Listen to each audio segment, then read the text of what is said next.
About 200,000 years ago, perhaps the first war in human history began. Homo sapiens fought over territory and resources with Neanderthals, and this led to the gradual extermination of the latter. But the animals began feuding long before man picked up a stick, and believe me, their wars have always been just as brutal. Let's go.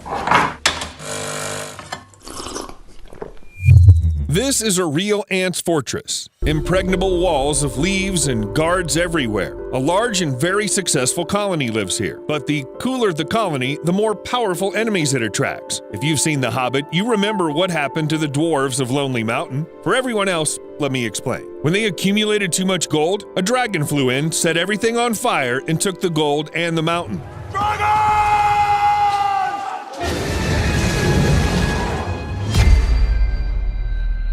Now, can you see this spider? Not a dragon, of course, but it came for the same purpose: ant gold. What they value most is the larva. Now look closely at the spider. Its body is suspiciously similar to that of an ant. Thanks to this, the spider simply sneaks into the most guarded place of the anthill and quietly steals the larva.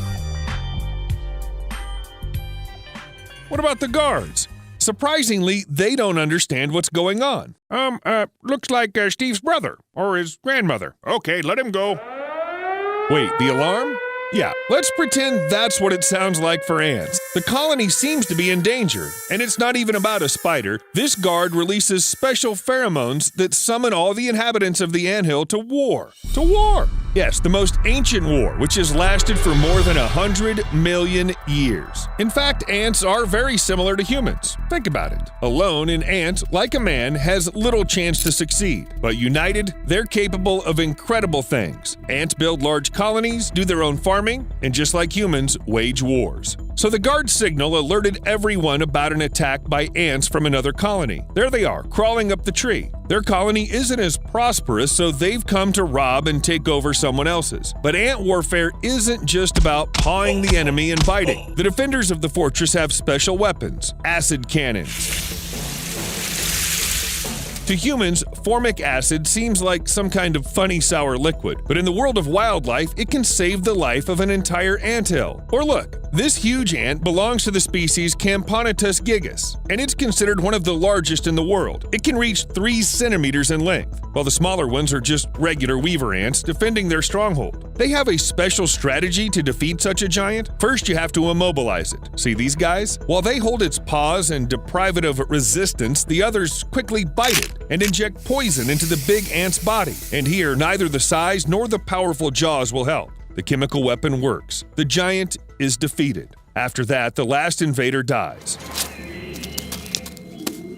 Today, they managed to defend the fortress, but at what cost? Hundreds, thousands of ants' lives. So yes, everything is in an ordinary war. And such battles happen all the time. As I said, ants have been at war for over 100 million years. During this time, they've not only developed weapons, but also different professions, from night watchman to barrel of sweet water. Yes, that's an ant's job, to be a barrel. What a dream job. But we're interested in the other guys. There they are. Big head, powerful jaws. Only a soldier ant can boast such a set. Moreover, in the ant army, there are even ranks. For example, this one is a private. The bigger one is a sergeant. And the biggest one is a major. In some families, there are also super majors, which are giant creatures in terms of insects. In general, the larger the ant, the superior it is in rank. I'm not sure if they respect the chain of command, but who knows? Each species has its own unique weapon. Surely scientists don't even know about some of them yet, but what if the enemy overcomes all lines of defense, and acid cannons and army ants with big jaws? To get an idea of what the options are, let's take a look at the attackers. Who the hell are these guys?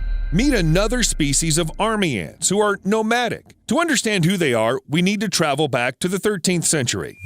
That's when Mongol warriors, led by experienced warlords, were the real big problem of the time. Ever heard of Genghis Khan? Many believe that his warriors didn't even have their own homes. They simply seized, plundered, and destroyed everything in their path. In reality, of course, everything was a little more complicated, but let's omit this fact, or you won't get a beautiful comparison. So these army ants also don't have a home. They don't build anthills, but regularly migrate from one place to another, devastating other ants' homes in the process. These are several species that share a love for constant travel and destroying everything in their path. Look here, they're eating a snake, and here's an unlucky scorpion. Big scissor-like jaws, plus numerical advantage, plus the acid that ants inject into their dinner. Anyone caught by the army ants along the way will be dissolved from the inside and eaten. The only way to avoid a horrible death is to remain completely still. These ants are almost blind and guided only by sound. Look at that. The grasshopper understands what's up.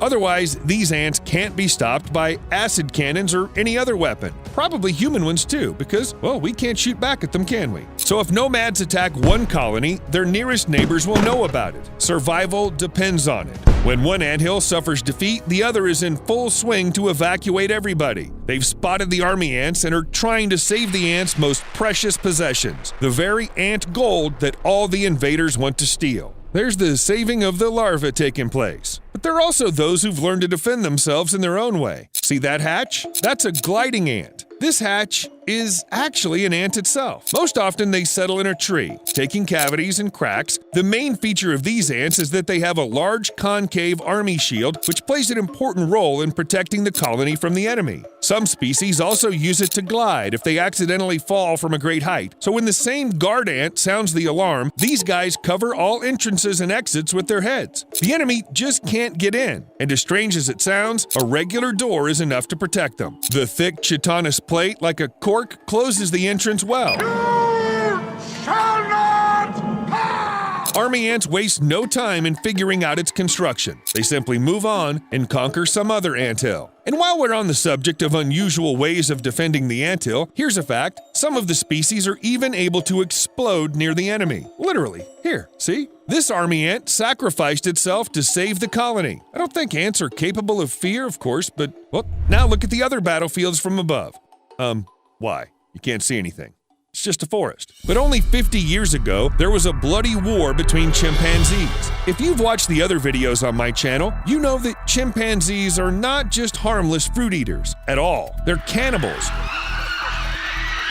who can not only hunt other primates, but also exterminate entire populations. By the way, close relatives of humans. You can tell, can't you? So this area of the forest was ruled by one large community of chimpanzees. But then an event happened that changed their lives forever. The clan split into two warring parties, one in the north and one in the south. For a full 4 years, these factions fought real battles. The skirmishes went far beyond the usual throwing of stones at the enemy. The apes used cunning tactics, trapping the enemies and preventing them from escaping. Moreover, having killed the enemies, the victors would divide them up and eat them right on the battlefield.